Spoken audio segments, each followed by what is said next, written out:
Last year was our first trip as a family going to Universal Orlando, and it will not be our last. But there were a lot of things that we didn't realize that we should do or could do as first timers.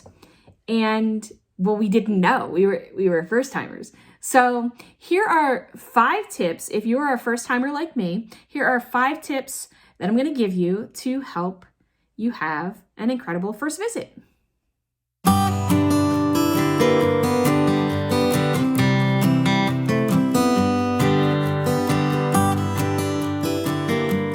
I'll admit, we did not do a ton of research before taking our first trip to Universal Orlando. We watched some videos, we did look at some of the attractions and things like that, but we kept it really open and flexible. And part of the reason for that is we do tend to travel to Walt Disney World a lot, and that takes a lot of planning.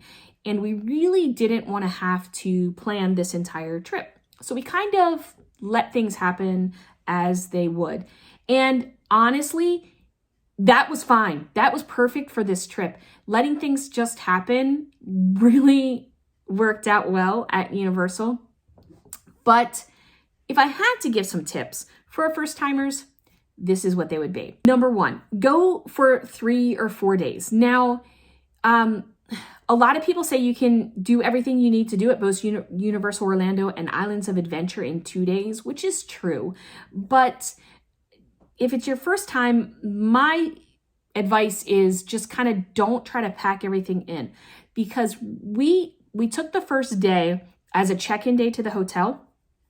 We previewed the parks, and then we visited City Walk. So we didn't really do a ton the first day. Kind of used that as our let's get settled day. We went to the pool at the hotel and kind of just kept it kind of chill, which allowed us to wake up the next day and really hit the park at park opening, which I think is really important, especially if you're trying to get on Hagrid's, because what we found, at least for our stay, there was a standby line for hotel guests in the morning, and then later on it switched over to a virtual queue. So it was nice just to be able to, I think maybe it was a 20-minute wait. So we got to experience that right away. And also newer rides like Velocicoaster may have a longer line later in the day. So it's, nice if you want to hit something like that early, getting there at park opening. And staying for a little bit extended amount of time gives you that flexibility. Also, by staying 3 to 4 days, you really kind of get to find your way around. It is difficult. It was weird not knowing the layout, just kind of trying to figure out. It took us 2 days to really figure out between both parks what we were doing. And I don't have that problem at Walt Disney World because I travel there a lot. So if you're a first timer at Universal and you don't want to feel rushed, I definitely say give yourself 3 or 4 days.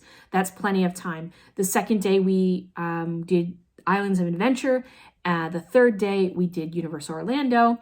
And then the fourth, we kind of went back and forth between the two. We did not visit Volcano Bay, but we're going to add that to our next trip. But we would have had plenty of time to also visit Volcano Bay as well. So we felt we had a very relaxed time, didn't feel rushed, having 3 to 4 days as a first-time visitor.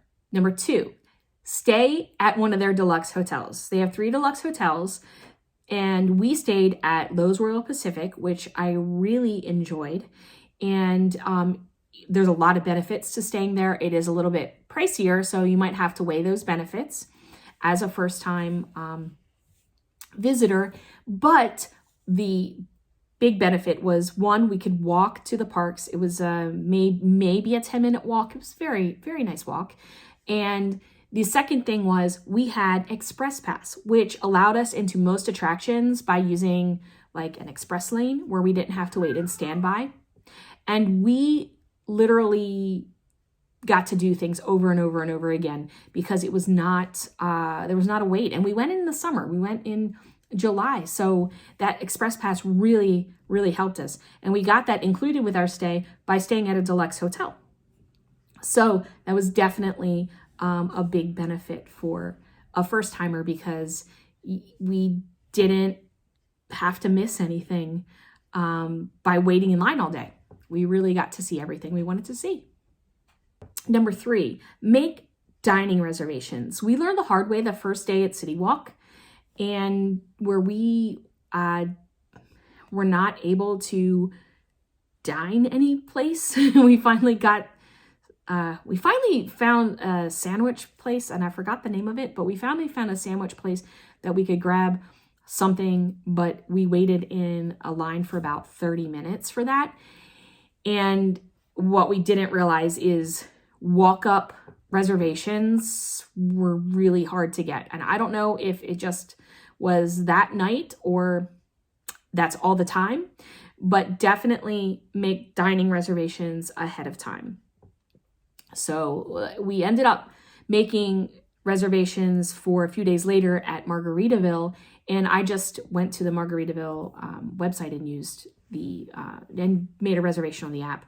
So I'm not 100% sure exactly all the things you need to do for all the reservations at all the places, but we did not do enough research on that. And so I would suggest that you make reservations for places that you may want to eat. Chocolate Emporium is a place we didn't get to this time, but we're going to make reservations for next time. I will say that there were reservations that opened up for that while we were there, but we decided not to go there this time.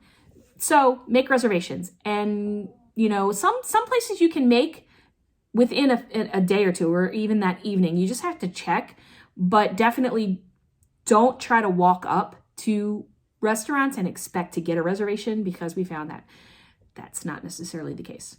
So my advice is to do a little bit of research and make some dining reservations. Don't be like us. We still ate. We were fine. We still ate, but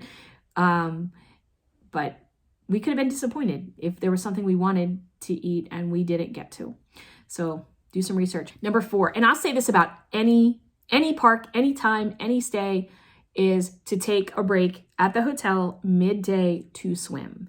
That's always important. We travel during the summer most of the time, and so that is always number 1 on our list of things to do, is take a midday break. We open a park, enjoy some things, go back midday, swim, refresh, relax, and then return in the evening to the park. And I definitely would say to do that. It's a lot of walking, especially if you stay at a Deluxe hotel. There is a boat ride to get you down the City Walk to get you into the parks, but it's still a lot of walking. So you need to give your feet a little rest, and swimming and just relaxing by the pool will allow for that. So definitely enjoy the amenities of the pool. I will say, Lowe's Royal Pacific had the best pool towels of any pool I've ever been at. They were lounger towels so that they would fit on the entire lounge chair. And so they were long and soft, and they were amazing. Number 5, do the Harry Potter stuff. Hopefully you're like a big fan to do that, but even if you're not a fan, it's still kind of cool. I'm a big Harry Potter fan. Gryffindor is my house. Do all the Harry Potter stuff. Get the wand. Do the spells. There's even when you get an interactive wand, it comes with a thing that will tell you how to do the different spells and where you can find the spells. So you definitely want to do the spells. It's really fun. Get the wand, do the spells, get the clothes, get a robe. I did not get my house robe yet. I need to go back and get my house robe next time when we go this summer. Eat the sweets, drink the butterbeer, just do all the Harry Potter stuff. The theming is amazing. Clearly, it's more amazing if you're really into Harry Potter. If you've seen all the movies or read the books, you're really going to enjoy the theming there. But even if you haven't, you still can appreciate the amount of detail that has gone into creating the Wizarding World of Harry Potter. The The rides are top notch. The details are amazing. There are things that I know I even missed this time that I'm going to go really taking my time and searching for next time. Take your time and really enjoy the Wizarding World of Harry Potter. Take the Hogwarts Express between parks. You need a 2-park pass to do that, but hopefully you'll have that, and take to the Hogwarts Express back and forth between the parks, because that's an experience itself. I mean, you can walk from one park to the other, but getting there by the Hogwarts Express is pretty cool. So definitely do all the Harry Potter stuff. You could even make, I said go 3 to 4 days. You can even make one of your days full on only just the Harry Potter stuff. Just do all Harry Potter. Make it a Harry Potter day. That's what we might do next time. Now that I'm thinking about it, I definitely think I'll make a Harry Potter day next time. So again, this was only our first trip as a family to Universal. I was there way before Islands of Adventure came. I was there when they announced Islands of Adventure. That was the last time I was at Universal before going with my family. So essentially it was kind of like our first visit since it had been so long for me. So do you have any tips for first timers? I'm sure I'll find some new ones this summer, but if you have any tips, maybe a tip for me as a second timer when I go there this summer, drop them in the comments for me if you have any tips. I would really love to know what else I can do to make my trip better, and what else anyone else can do to make their first trip better. Until next time, go out and find your magic. Bye-bye.